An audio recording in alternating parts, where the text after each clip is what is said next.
साल 2021 के लिए दिए जाने वाले नोबेल पुरस्कारों की घोषणाओं का दौर जारी है। Royal Swedish academy of sciences ने भौतिक विज्ञान के लिए साल 2021 का नोबेल पुरस्कार सिक्योरो मनाबे, क्लॉस हैसलमैन और जॉर्जिया पारसी को देने का ऐलान किया है।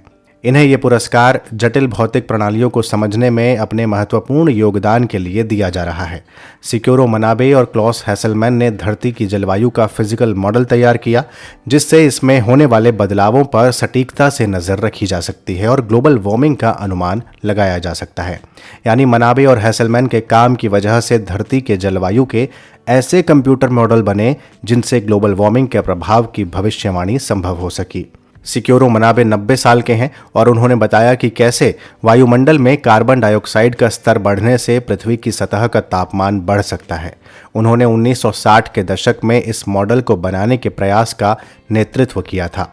वहीं जॉर्जियो पारसी ने एटम से लेकर ग्रहों तक के फिजिकल सिस्टम में होने वाले तेज बदलाव और विकारों के बीच की गतिविधि को दिखाया है। नोबेल पुरस्कार समिति ने कहा कि जॉर्जियो पारसी की खोज से बहुत सारे और एकदम अलग सामग्रियों और घटनाओं को समझना और उनकी व्याख्या करना संभव हो सका। इनमें माइक्रोस्कोपिक स्तर पर यानी बहुत ही सूक्ष्म स्तर पर जटिल बदलावों और उनके व्यवहार को समझना शामिल है। उनके काम का इस्तेमाल केवल फिजिक्स में ही नहीं बल्कि अन्य विषयों जैसे गणित, जीव विज्ञान, न्यूरोसाइंस और मशीन लर्निंग में भी होता है, जो आर्टिफिशियल इंटेलिजेंस का एक क्षेत्र है। तो ये थी बात भौतिक विज्ञान के लिए साल 2021 का दिए जाने वाले नोबेल पुरस्कार के बारे में। अब बात करते हैं मेडिसिन के क्षेत्र में किसे ये पुरस्कार दिया गया। तो फिजियोलॉजी यानी मेडिसिन के क्षेत्र में दिए जाने वाले नोबेल पुरस्कार का ऐलान जब किया गया तो बताया इसे अमेरिका के वैज्ञानिक डेविड जूलियस और आर्देम पेटापोटियन को संयुक्त रूप से दिया जा रहा है। इन्हें यह पुरस्कार तापमान और स्पर्श के लिए रिसेप्टर्स की खोज के लिए दिया गया है। नोबेल कमेटी ने स्वीडन की राजधानी स्टॉकहोम में इन पुरस्कारों की जब घोषणा की तो बताया कि दोनों ही लोगों की इस खोज से एक नए तरह के पेन किलर्स को बनाने में मदद मिल सकती है। खोज का उपयोग पुराने दर्द और कई तरह की बीमारियों के इलाज के लिए किया जाएगा। इस खोज से हमें ये पता चलता है कि हमारा नर्वस सिस्टम गर्मी, ठंड और यांत्रिक उत्तेजनाओं को कैसे महसूस करता है। आर्डेम पेटापोटियन कैलिफोर्निया में प्रोफेसर हैं। वहीं डेविड जूलियस का जन्म साल 1955 में हुआ था। उन्होंने 1984 में कैलिफोर्निया यूनिवर्सिटी बर्कले से पीएचडी की डिग्री हासिल की थी और अभी वो university of California San Francisco में प्रोफेसर हैं।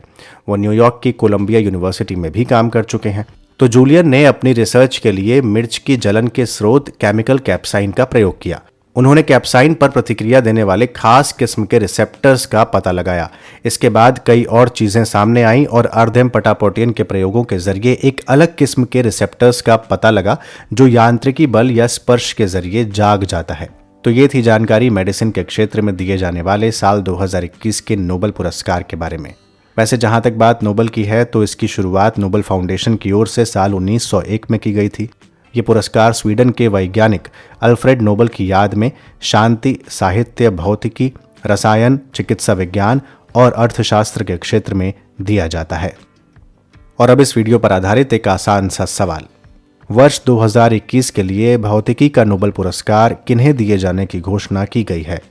आपके ऑप्शंस हैं A Syukuro Manabe, Klaus Hasselmann और Giorgio Parisi, B Andrea Ghez, Roger Penrose, Reinhard Genzel, C David Julius और आर्देम पेटापोटियन, या D Harvey Alter, Michael Houghton, Charles rice.